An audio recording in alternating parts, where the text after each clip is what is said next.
Hello, everyone, and welcome to another episode of the Y Pod, where we highlight everyday Wyoming leaders. I'm really looking forward to you hearing this conversation with Pete Obermueller. Pete, thanks for doing this today. Very happy to do it. Thanks for having me, Eric. Absolutely. Pete is the executive director of the Petroleum Association of Wyoming. And if anyone else is like me, born and raised in Wyoming, we think we know a lot about the oil and gas industry and how it affects our economy. I was stunned by a lot of the information that I saw, and stunned in a really good way. So I'm really excited about you doing this today, Pete. Before we dive into that information, though, a little bit about your background, because it is a fairly common story for people in Wyoming to be here, to leave and go somewhere else, and then to come back. And you followed a path a little bit like that. Could you tell us about your background? Yeah, sure. And yeah, I grew up in Wyoming, but I tell you, I did not know anything about the oil and gas industry either. I knew a little bit, and then I started this job, and the learning curve has been enormous. So don't feel bad if you don't know that much about it. It's more complicated than it seems, and I tell you, I really started from almost zero. So yeah, I did follow that path, and I actually wish that it was more common than it is about coming back to Wyoming. But I grew up in Casper, went to Natrona County High School, graduated from there, and then I left for 20 years. I went to a small college in Minnesota and spent about a decade in Minnesota in school, and took an interesting diversion for a few years where I worked for a band, a musical band, managed a band for a while, and let me tell you, I always wanted to get into politics and to work on Capitol Hill and all that, but trying to convince people on Capitol Hill that there are marketable skills from working for a band to working on Capitol Hill, that was a trip. And I ended up having, in order to get a job on Capitol Hill, I ended up having to go out there, and I worked for a senator from Minnesota for free. And I lived like in a like a group home, and slept on the floor and made like the reception circuit to eat, and just hemorrhaged dollars, but just so that I could be present out there in order to finally land a job, and ended up finally getting a job in the office of former Wyoming Representative Barbara Cuban, who gave me really my first real shot. So she's always going to be my hero for that. And that's how I started in the Wyoming policy realm on Capitol Hill, and then stayed on for Representative Cynthia Lummis for a time, and then got to the point in DC where it was sort of crossroads time. I was married, had two kids, and about the average age in the House of Representatives out in DC in a personal office is, I think, somewhere around 26 years old. At the time, I was like 36, 37, so I was a fossil, and it was sort of time to decide, well, am I going to stick it out here, or should I come back home? And decided it was best for us, for me, for my family, and all that, to come back home. And it was a great choice, and came back home to work for the county commissioners, and so I spent about 6 years working for running the County Commissioners Association, which is all 93 county commissioners in Wyoming work together across county lines, and I worked for them before coming over here to the Petroleum Association about almost 2 years ago now. So that's the short version, and I wish, a lot of my friends from Casper followed a similar thing where they left and came back, and boy, I tell you, we need it in Wyoming. We need it. It's fine. I learned so much going to live in the Twin Cities and Washington, D.C., and I wouldn't trade that for the world. But boy, we need our people to come back home. It's true. Cheering for you on that idea, Pete. What was it about the Petroleum Association that you found most appealing in terms of shifting into a position within? Yeah, it's a great question, and I think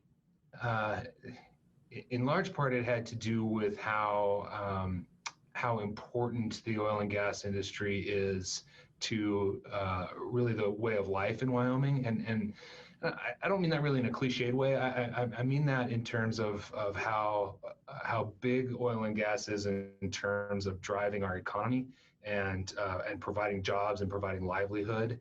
It's an anecdote I always like to tell about talking to a guy in Wyoming who sells candy for a living.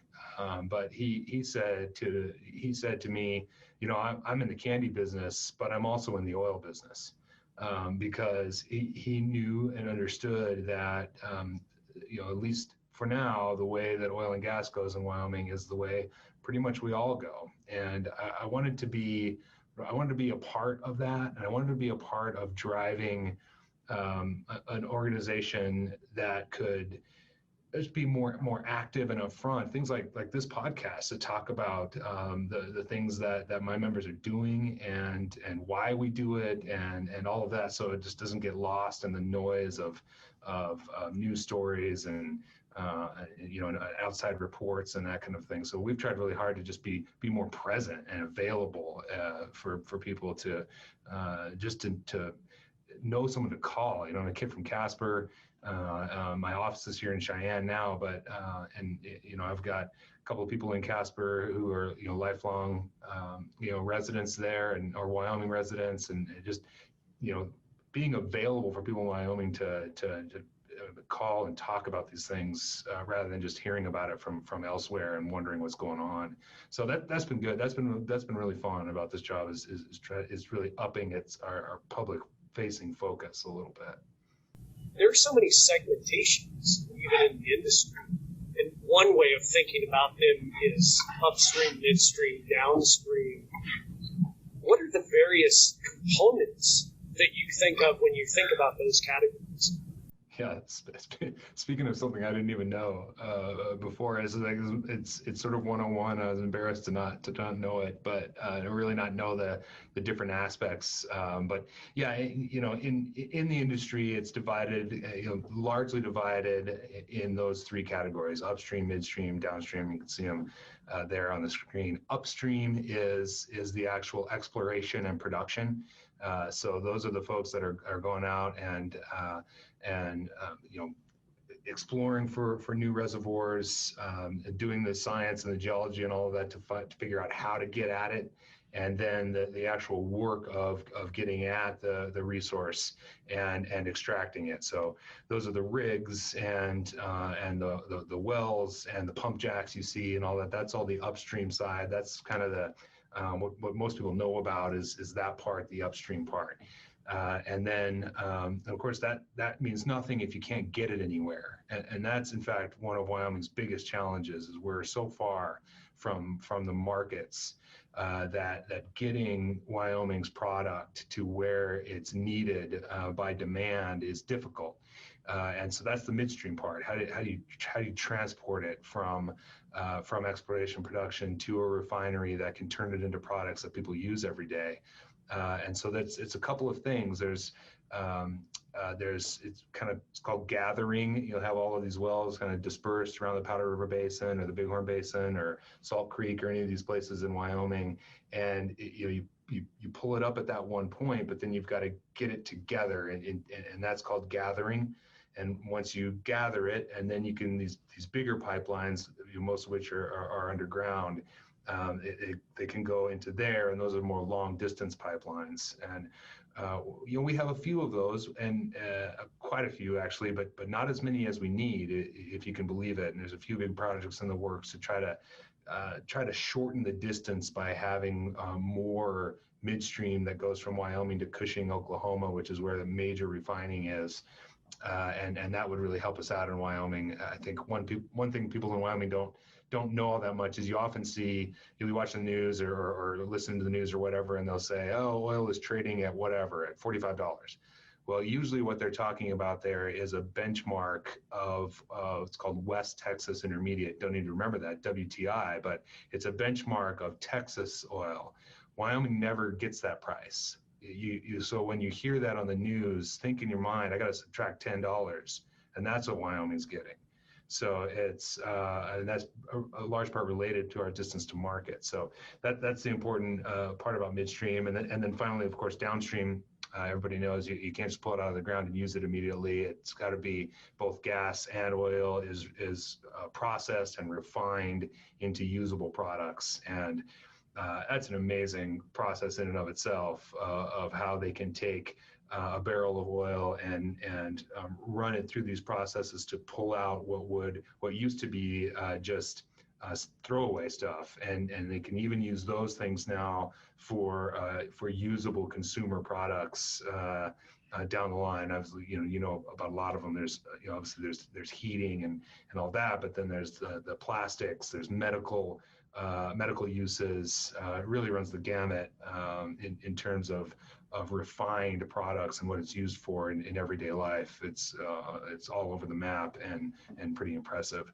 So we have a few refineries in Wyoming. They're not huge, though. Sinclair is the largest in Wyoming, and they process quite a lot as well of Wyoming crude, and some from North Dakota and others, and then ship them out from there. Those are the three main ones. And then just real quick, Eric, in terms of my membership, we've got all three of those, but then we have a really large number of members who kind of orbit those three. And these are the people who are environmental consultants. They're the ones that are experts on wildlife and all that, who are hired by the companies or even work for the companies. But in this case, they're individual contractors who help the companies be able to do the work they do in the manner that they need to and want to, in terms of being environmentally sound, making sure that we're taking care of and protecting Wyoming's wildlife, all that kind of stuff. And then you have your law firms, and you have your tax, your accountants who are part of that as well, and independent geologists, other scientists, all that stuff. So it's quite an ecosystem in and of itself. Of you've got the upstream, midstream, downstream, and then this whole orbit of people around that support all three. When you think about the impact that your industry has and that your members have, how do you process that? Yeah, it's a big question, and sometimes, to be honest, Eric, it feels a little weighty, especially when I look at a graphic like this. Oil and or gas produced in 21 and 23 counties, and quite frankly, there are some potential in Platte County right now too, so it might jump up to 22 of 23. Teton likely never. The people in Wyoming know that only about 3% of Teton County is private land anyway, and most of the rest of Teton is either wilderness or national parks or wherever where oil and gas is off limits, and that's totally fine. No problem there. So the reach of that is extraordinary. And then you look at just the number of employees. 2019, almost 20,000 people in Wyoming. I mean, geez, what do we have in the state, Eric? 550,000 people. 20,000 of them are dependent in some way on this industry, and that feels weighty. Not as though I have any really direct effect on their ability to keep their jobs, but it is my job to help make sure that they can, and I think about that a lot, because for me it's not about trying to help some global major company make a few more dollars. That's not why I'm in it. I'm in it because of these 19,000 people who take a lot of pride in their work. I mean, these are people who, not all of them, of course, depending on their job, but some of these oil and gas fields in Wyoming, I mean, these are harsh places, particularly in the dead of winter. And they'll get up every morning and go out into those fields, and they do the work that's required of them, and they take a lot of pride in that. And I want to help them be successful about it. That's why I do it. And you just look at the makeup of the companies, of PAW's member companies anyway. We have, and the companies doing business in Wyoming in general. I mean, there's, about 80% of the operators in Wyoming are Wyoming-based small mom and pop operators. And you have some big ones, of course. But most of them are all independent companies. Even the bigger ones are independent. They're not the global majors. So it's a little different in Wyoming than where everything is bigger in Texas and all that kind of stuff. We have smaller guys, independent guys and gals, and that's what makes up those numbers. And so it's important to me to try to do what I can to help them do their jobs. When you look at this graph, what do you see? Well, I'm happy to answer that question, but actually, now that you mentioned that, I want to know what you see, so I can know how to talk about it better. Part of a reason for putting this together, quite honestly, is we've been really trying hard over the past couple of years to help legislators and the public get a better grasp of how big oil and gas is in terms of our contribution to the state of Wyoming, and how much it means for Wyoming in order to do any of the things that we want to try to do together, as in terms of government or economic development or any of that kind of stuff. So we often talk. We have a bit of a mythology in Wyoming, and I don't use that word negatively. I actually like the mythology. I use it. That we have this sort of three-legged stool, that we have agriculture, and we have travel and tourism, and we have energy, and the three of them make up our Wyoming economy. Well, I would like, when I look at this graph, what I would love to have happen is to have that light blue travel and tourism bar be as high as the oil and gas bar. And I would like for the agriculture bar to be as high as the other two. And we should figure out ways to help that happen. But particularly as it relates to travel and tourism, there's a lot of talk right now about how, travel and tourism is the future. It's how we're going to be as a state. Well, the numbers just don't add up when we're talking about economic activity in the state. I'm not even in oil. The dark blue bar is oil and gas only. It doesn't include coal or uranium or any of the other resources. Just oil and gas has more GDP than the other two legs of the stool combined. To me, that's not really a very stable three-legged stool. It's a one-legged stool, quite frankly. And again, I don't say that in a negative way, because I want agriculture and travel and tourism to be as big. That would be great for Wyoming. It's just not. So we bring it up not to say, hey, everybody, check us out. It's to say, let's have a clear-eyed understanding about where our economy is in this state. And if we have that clear-eyed understanding, then we can start to have honest discussions about what do we do to help those other two bars get better, and what do we do to make sure that dark blue bar stays as high as it can, so that we have the freedom and ability as a state to work on other things, diversify our economy, bring in other industries, those sorts of things. That's why we wanted to have this, is just to give a pretty clear visual of the vast difference there. So, not to turn the tables on you, but I want to know what you see when you see this thing. I like it. You're the best guest. You turned the question around. For me, when I looked at it, and also as I was processing what you were saying, if I drew a comparison to this and I said, let's imagine this was a chart of my income, and I don't have a chart of my income, but let's say I did. And one part of my income that counted for the biggest part of my standard of living and my plans for the future were dropping, like oil and gas.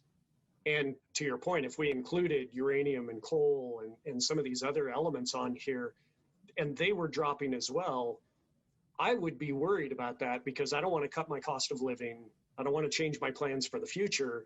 I've got to find another way to bring money in. And if I can do it by increasing travel and tourism or agriculture, that would be fantastic. If I can't do it that way, I've got to find another way to do it. Right. And I know in Wyoming, we've talked about diversification. We've used that word since it was probably one of my tougher words when I was 3, to try to figure out what the heck that word even was. Because people were probably saying it when I was 3. But finding another way to compensate for those revenues rather than just waiting for oil and gas to hopefully rebound. Because based on this graph, it doesn't look like that's a realistic expectation. Right. Yeah, I don't think it's realistic, and yeah, that's I tend to focus on the last two we probably have 2018 data now. This goes to 2017, but I kind of ignore the steep decline from left to right on the dark blue. But it's true, and the other part of it is the light blue on travel and tourism. You can see a trend line there that is ticking up, but it is not ticking up at a rate that will help Wyoming be able to meet its needs. If that's all that we're relying on. So you're right. And, I've got a gazillion more thoughts on that in terms of what our tax code looks like and all that, but I don't bore everybody to tears. So well, it does lead us though into a conversation about when you say tax structure, for those people who haven't connected the dots or just haven't given it any thought, probably the impact that when revenues go down in oil and gas, then there are fewer tax dollars going into the economy of the state. Right. How does that impact people in Wyoming? There's a comment on the left side of this visual, for example, that says it equates to roughly $2,900 for every person in Wyoming, but we're not getting checks for $2,900. What are the things that we're getting based on oil and gas? Yeah, and it's funny you mentioned it that way. That's sort of what Alaska does, right? They pay their citizens based on oil and gas revenue, and what a mess that has become. Because obviously, as you mentioned, you don't want to see a check like that go away. So, but this would be, it's the 2882 for every person, which isn't every taxpayer. We should, that's if we change that to to a typical household or whatever, that number would be quite a bit bigger. I mean, essentially what it does is it says that it's a pretty clear visual that oil and gas by itself subsidizes to a certain extent. I don't really love that word, but for lack of a better word, subsidizes what would have to be paid by the average Wyoming citizen to maintain a current level of services. And it's a big debate in Wyoming right now. Is our current level of services right? Should it be less? Can we cut our way out of our current predicament, or do we have to tax or whatever? And it's not really my lane, but I think again on the same sort of issues we were talking about before. If you look, 2019, 1.67 billion in total for state taxes. Again, to put it in perspective, Wyoming's annual budget for their general fund is about $3 billion. So if oil and gas is paying 1.67 of that and goes through a catastrophic year like we've gone through in 2020, then we're not talking anymore just about the annoyance of having some rest areas closed. It's real. It's real. And so part of my goal is to try to get us back so that we can have a little more freedom to make these decisions.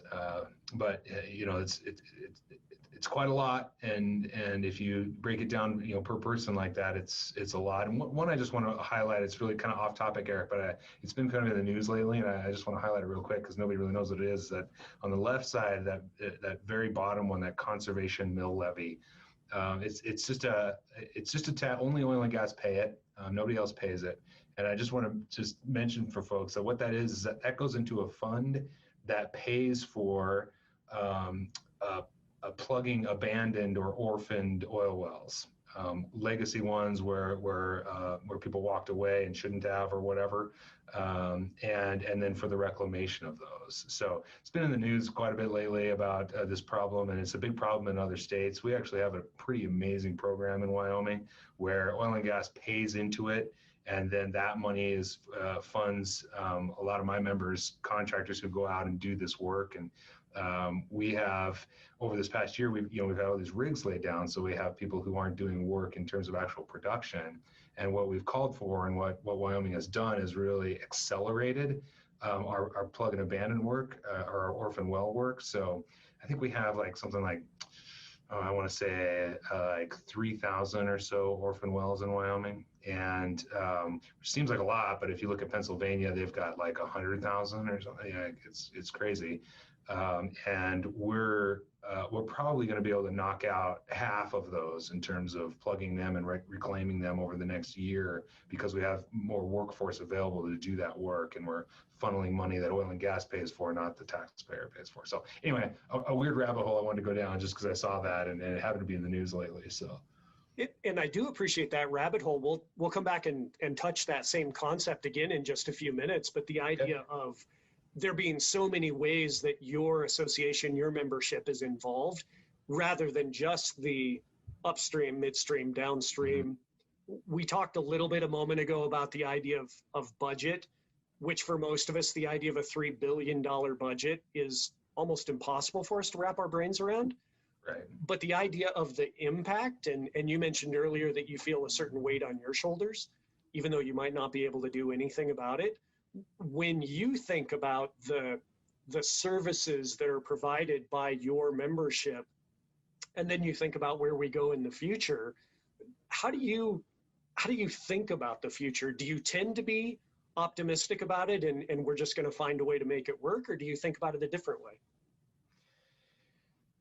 Yeah, it's a great question, and it kind of depends on the time horizon a little bit, Eric. I'm optimistic that oil and gas will come back, after we get this pandemic under control and demand comes back the way it should be, and data is already indicating that. And there was a lot of talk early on that we would have this like V-shaped recovery, right? We have this big decline and then demand would come roaring back, and data has actually shown that on the demand side that's true.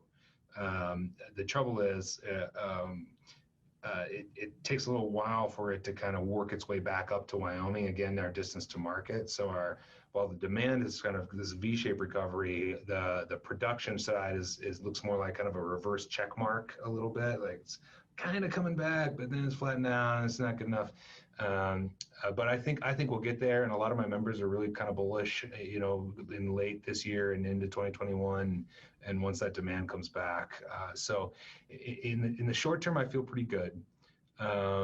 In the long term, I think I think we do ourselves a disservice if we don't think pretty critically about the direction of energy markets globally, but particularly domestically.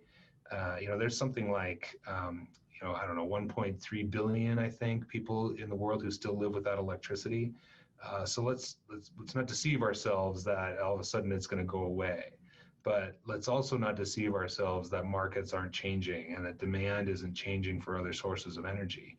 And so, there may be a time when either the market or the government or both will force Wyoming's hand. Look, we have a candidate running for president whose stated platform is on day one, he'll end oil and gas leasing on public lands. That's not, I don't mean that to be a political statement, because there's lots of else going on there, but that's a unique and a new public declaration from a major candidate. And so we might be in that category, and we can no longer sort of operate under the notion that, well, it's always going to come back. I think we'll come back from this, but we're on a trend line that I think we need to be clear-eyed about. It leads me to a question about a small phrase that you used in there that's much bigger than a small phrase. You said there's a lot going on here. The idea of the intricacies involved in the state budgeting process, the policy process, the amenities or services that we all receive and what priority those all have. Did you have any idea that it was as complicated as this? Had you had some insight into it in your other roles, or did it take you by surprise? That's a great question. It's funny because when I was working on Capitol Hill in Washington, D.C., working for Representative Lummis, I was her staffer on the Appropriations Committee in Washington, which is the committee that decides, ostensibly decides where the money is supposed to go. And yeah, that was really challenging. It was really kind of disheartening for both me and Representative Lummis at the time, and just it was opaque, and it was really top heavy and kind of difficult to understand and all that stuff. And I was really excited to get back to Wyoming and just sort of get rid of all that noise and have an easy biennial budgeting process. And I was sorely disappointed. It is complicated here. We do a lot of things right in Wyoming in terms of we have single issue bills. You know, you always hear these things in DC where you've got a bill on whatever, national defense, and there's some like agriculture thing in there or whatever. It happens all the time. We don't do that here, and that's great. Single issue bills, a lot easier to understand. But our budgeting process and what's sort of kind of jokingly referred to in the legislature about all these coffee cans that Wyoming has. We just have an enormous amount of these coffee cans where the money comes in and it flows over to this can, and if that fills, it flows to this can and this can, and then you can only access this can for this thing. And it's very difficult, even for those of us who spend a lot of time in it, to understand it. I think it's near to impossible for anyone with a normal life, with a normal job and other things to care about could possibly understand. And I think that's a little unfortunate. I wish that we could simplify it a little bit. Speaking of coffee cans, there's a fair amount, I assume, of a role like yours where you're interacting with either the people that, you know, lay people like me would think of who influence policy, legislators, but there are also all of their teams, all of the people that they use to research and keep them informed. There are other groups that have a stake in what's happening. Because a decision a legislator makes affects not only you and me, but a host of other interests that are involved. Right. In terms of dealing with the legislator and policy makers here in Wyoming, have you found that to be fairly similar to your experience in DC, or is it different in Wyoming in some significant way? It is almost night and day different, quite frankly. It's funny, a friend of mine who used to be the chief of staff for former Senator Craig Thomas from Wyoming, he described how it works in Wyoming more like hand-to-hand combat. It's all just really close in Wyoming, and I sort of joke that I think the way Wyoming's legislative session works in terms of the interaction between public and lobbyists and legislature is probably what DC looked like about 100 and 150 years ago. In DC, by the time things get to the floor of the House or the Senate, it's they know exactly what's going to happen. It's very scripted. There's not debate that really happens on the floor very often,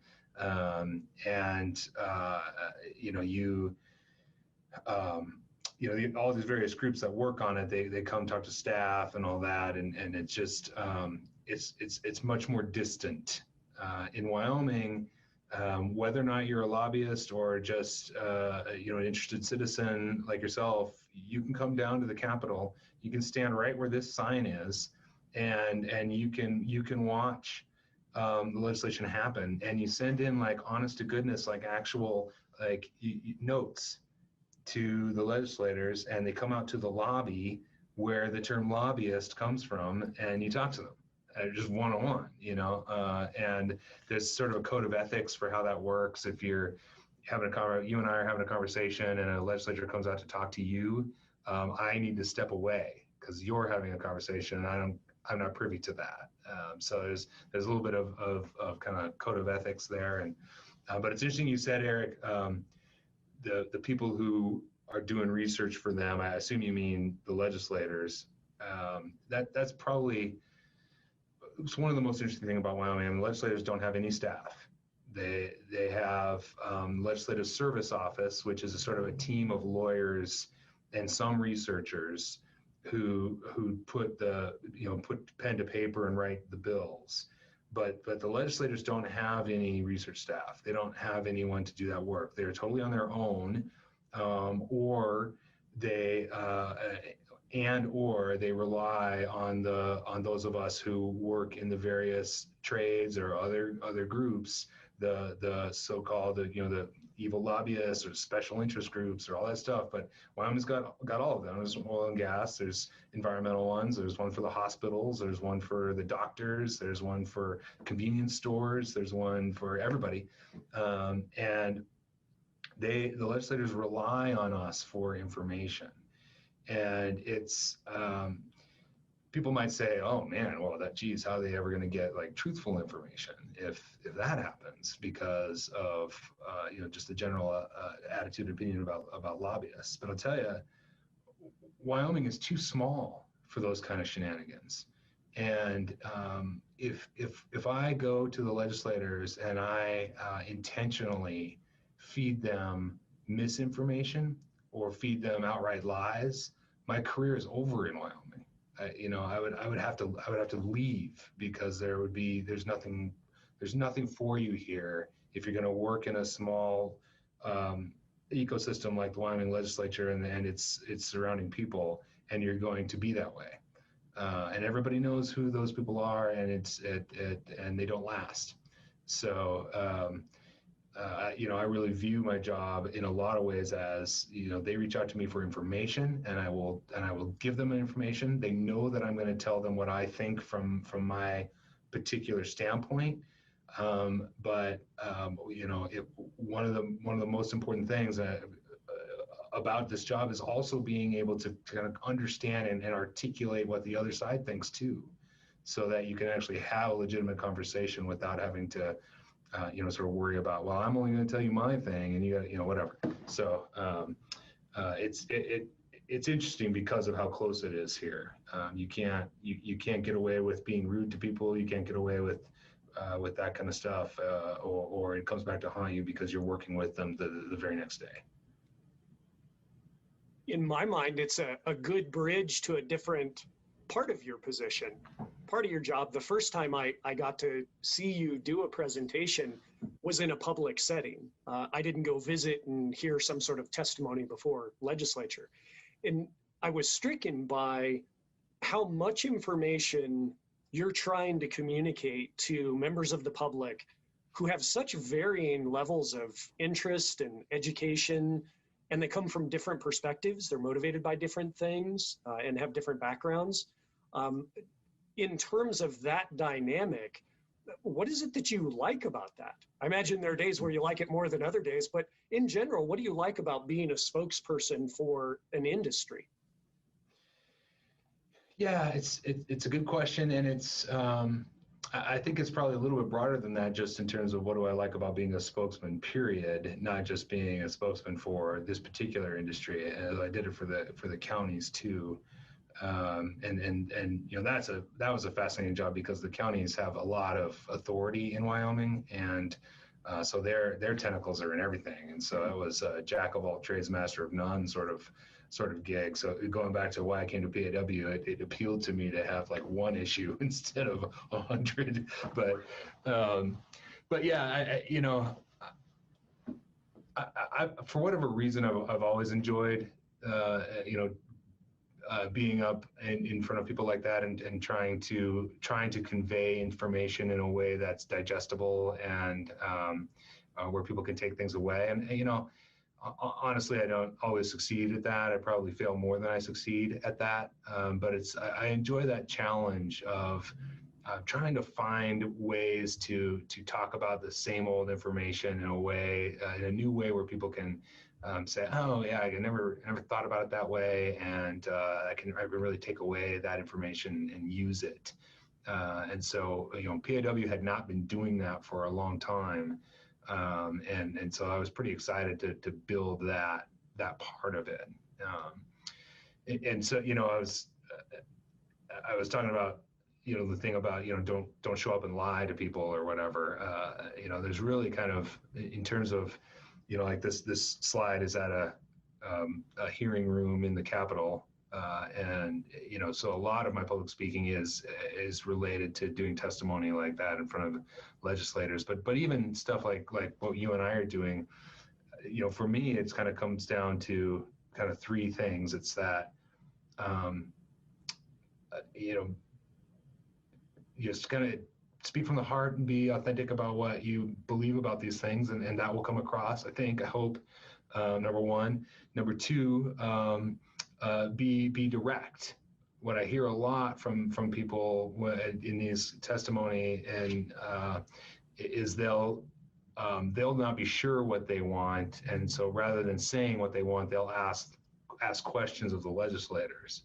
And I think you can be a lot more effective by figuring out beforehand what you want and being direct about it, and then making your best case. If it doesn't work, it doesn't work. That's fine. You can't take it personally, but that's been important. And then last is so cliched, but I can't believe how true it is that you just do your homework in advance. You'd be amazed at just reading the material beforehand. How far ahead that puts you before you show up to some of these things. And that's true for, I've had a lot of experience and a lot of practice doing public speaking. And sometimes I get complacent where I'm like, I can go do that. No problem. But I tell you, I can tell the quality level is dropped so much if I haven't spent time thinking about it and thinking about the material and the order of how it's going to go and all that stuff. It just I can see it in myself. Whether or not other people can see it, I don't know. But doing that homework and so so all that combined, and you get to do these speeches, and it seems to have an impact, or people at least enjoy it for the time that they're there and that kind of thing. And I get a charge out of that. It's pretty fun. The going to receptions and really like the, shaking the hands and meeting people you don't know, that's not really me. I'm a little bit more, surprisingly more of an introvert in that sense. But the speaking part, I do really enjoy. And for anyone who's listening to this or watching it and hasn't had a chance to see Pete do a presentation that's legitimately a presentation rather than a conversation like this, it's what I saw initially and what made me think you'd be a great guest on the podcast. So if that's what you're shooting for, that actually does seem to come across really well. Which one did you see? What did you see, by the way? It was about 3 or 4 weeks ago, and it was done through, I believe, the governor's office. There were 2 or 3 different presenters talking about the state of the state, and you were one of them. And I always enjoy a presenter who, even though you've done a lot of prep work, you still come across very conversationally. I think you do a really good job of that, even in your presentations. No, thanks. That's nice of you. Appreciate it.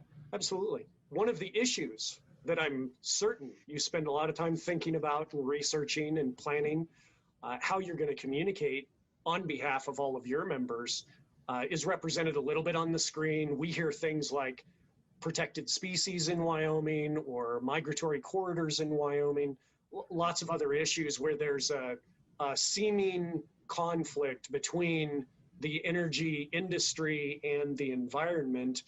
And I think people in the public can fall into thinking of it that way, that they're pushing against each other, or they're not trying to work together. As I've done some research into it and talked with people in the industry, I was surprised to find it's actually largely not like that. They're working for different goals and purposes, but very often working together. What have you found the experience to be like on issues like this?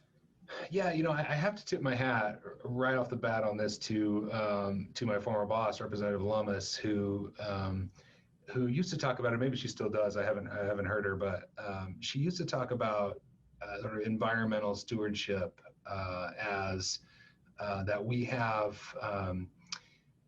That we, as just an American people and as Wyomingites, we have really evolved and progressed on environmental stewardship. That we now really have a 21st century conservation ethic. That it really is more deeply embedded in our culture in the United States at large, but also in Wyoming than it used to be. And our 21st century conservation ethic is outpacing the way that we talk about it and the way that our regulatory structure is set up as well. And it was a moment of revelation when she started talking about it that way. And I've always I've kept that and think about it a lot, because this is really one that I am very passionate about. because, I grew up in Wyoming and I love the state, and everybody loves the state who lives here generally, other than the wind and whatever. But um, I think what's probably most interesting about what I find fascinating is really not talked about very much, because you can get super in the weeds really fast and then eyes glaze over, is how much industry is intimately involved in the scientific and biological studies of how to reclaim, like this rig that you're looking at, which is, it's probably in Converse County, I'm going to guess. This is a Powder River Basin rig, so probably north of Douglas. I mean, look, that's beautiful. That's beautiful to me, that landscape. I mean, my friends from the Midwest would be like, where are the trees? But I just love that, and but you can see it's sage steppe and tall grass prairie, and you can't just once that rig is moved off of there in 30 days and it's reclaimed down to a pump jack, and later on it's reclaimed, you can't just throw some dirt on there and walk away. There is an entire field of science about what does that canopy cover look like, and how do you regrow that sagebrush, which incidentally is actually kind of hard to regrow. Turns out, there's a lot of work on how do you regrow sagebrush and all that. So the industries employ a lot of people who their sole job, all of their training in college and post grad, their sole job is to figure out, how do I get a seed of a natural grass from Wyoming to do what I want it to do and grow and make this look like the way it was. And so they, forget about all those taxes you saw earlier.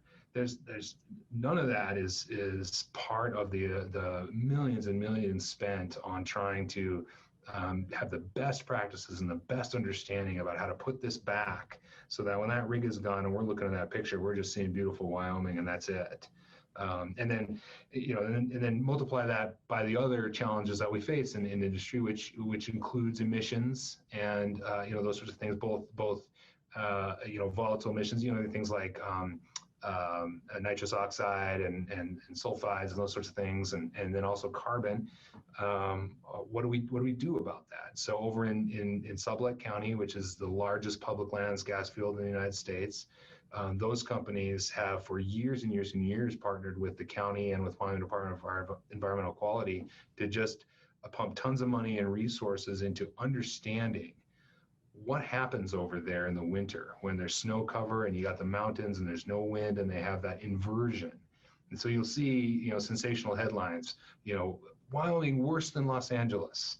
Well, fine, that's, one way to look at it. But let's try to figure out why that happens. That's so weird, and let's find best practices to correct that. And the amount of time and resources that's spent on that stuff is not ever really talked about, but it's enormous. And a lot of really amazing breakthroughs have happened as a result of industry's partnership on those sorts of things. So I'm proud of it, and I'm pretty passionate about it, as maybe you could tell. And I just, in part because I think we get kind of a bad rap sometimes, but also just because of how much I love Wyoming and a landscape like this, that I want it to be around too when my kids are and my grandkids are enjoying it. You mentioned earlier that one of the reasons you moved back was, oh yeah, there we go, because of a better quality of life. And obviously we're talking from offices right now. You see pictures like this, and better quality of life certainly comes to mind. Yeah. In terms of your capabilities and in your obvious intelligence and how you approach different issues, you could be doing the same kind of job. You could still be in DC. You could be in another market somewhere else. Why is it you still choose to be in Wyoming?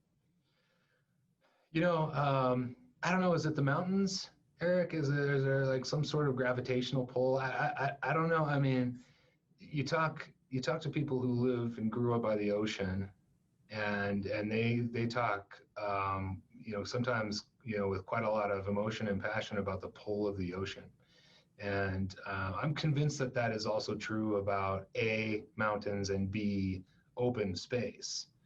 I mentioned that previous one about not having trees, and I have a lot of friends from college stay in close contact, and they just sort of know that they joke around with me about being anti-tree. I'm not anti-tree. I'm just sort of pro-horizon.